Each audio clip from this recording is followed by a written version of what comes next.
Hello, this is David Burke, a presentation about digital codex planning, which is a curriculum design model for hybrid learning.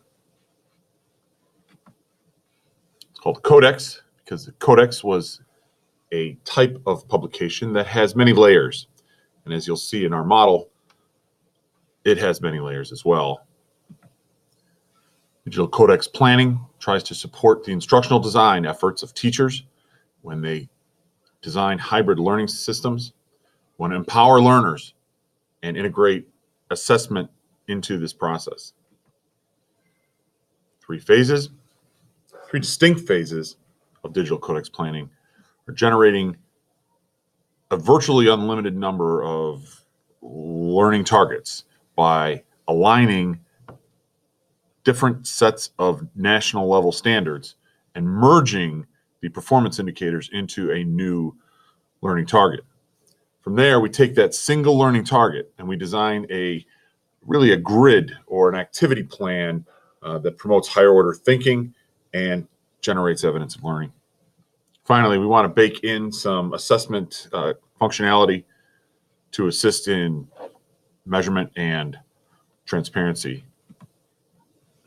Phase one is creating the learning targets.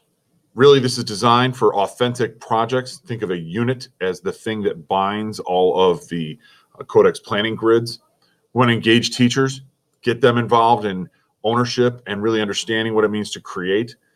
And then again, we want to merge two national standards. Let's take a look. Across the top here, you see that the International Society for Technology and Ed has their domains, and we take any one of those domains and we look at any number of their performance indicators. On the y-axis here, we have another set of standards. This from the National Alliance of Secondary Ed and Transition, and their youth leadership domains: wellness, awareness, participation, and informed decisions. When we merge these two, we get a single learning target, as you can see here, and this is cross-aligned. So if this asks us to curate and create collections of artifacts, and this asks us to work in a team, our new aligned target here is that students will work collaboratively to create and find digital materials to work in an authentic project. This authentic project is the Virtual Fitness Center. So I mentioned earlier the planning grids. This is really the strength of the planning tool because it uses a grounded design model. What that means is that again, a different grid though, across the x-axis, we use any one of a number of learning models. Here's Bloom's digital taxonomy because it's classically known. And then down the y-axis are different types of interactions. Here we have groupings of human and automated actions, which is a real guide to creating a diverse way of achieving this learning target. So if we look at the target, we can then create levels of experiences that escalate along a taxonomy in a variety of different methods and interaction types. And we'll see that this creates a truly vibrant hybrid learning experience. Here we see a full grid using Bloom's taxonomy and the leadership, Bloom's taxonomy and the different types of interactions. Our learning target, as we said earlier, was to work collaboratively to create and curate digital materials for an authentic project, which is a set of materials that we'll use here at Brooks Middle School Physical Education Department.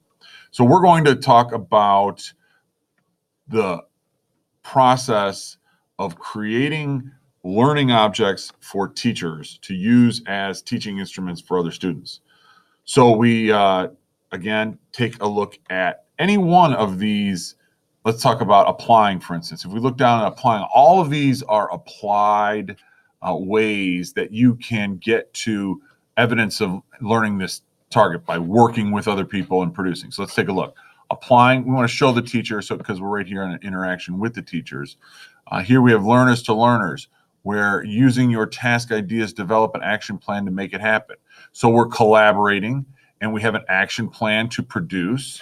Let's advance down here. We have one down here, predict technical difficulties when developing a virtual location. So if we're going to create a kind of a meta construction type of entity online and then use it as a guide for instruction, we better be able to predict what might go wrong and our tools that we're going to use. So what are the technical challenges that we can evaluate that might be a problem? We'll come back to this target later. These are some early versions of the codex planning method.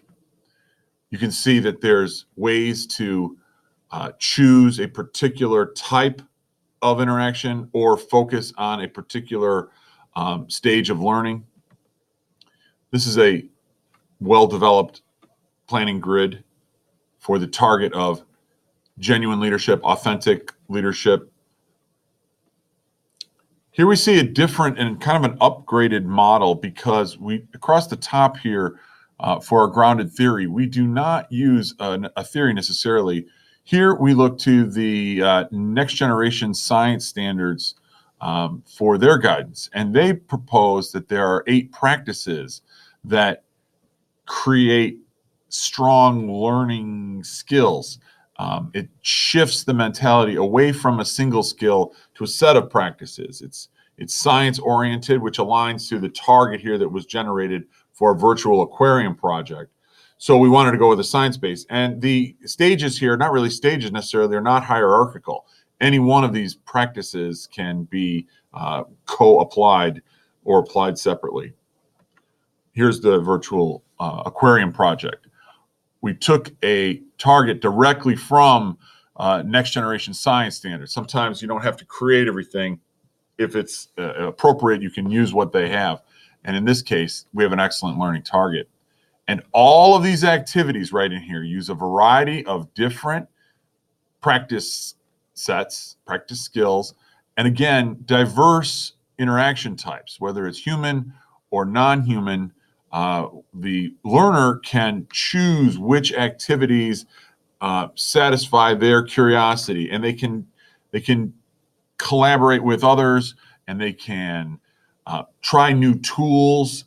Some of these assignments here are color-coded because they're all kind of the same one. This one talks about working with your partner to talk about a slideshow, and this one is the slideshow, and this one is talking about applying your data in the slideshow. So several targets might be met here. Several activities could be satisfied to get this one target. That brings us to assessment. How do we grade what these kids are doing with this? And it's intended to be flexible because there's lots of different ways to measure lots of different activities. We do achieve a certain level of partnership when we are able to fully implement phase 3 because of their own self-assessments. This is a theory and does need validation. One way you can quantify performance is to give a point value for escalating levels of thinking. Here, seeing Bloom's taxonomy, little ones get you the 2 points, but if you're the heavy hitters of creating, you get full 10 points. So a student can look at the grid and say, wow, I want to get 100, I better get 10 grading points, for instance.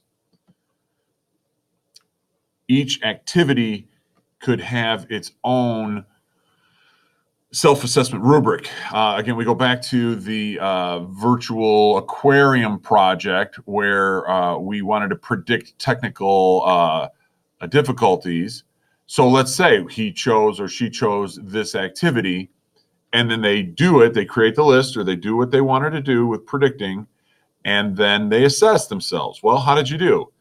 We use Marzano's 4-point rubric here as a model, and you can see that it goes from not attempting it at all to getting an idea of what is a problem to talking about the project in general, and then we finally get to a specific technical problem, and then really advanced thinkers can think of multiple problems with multiple solutions.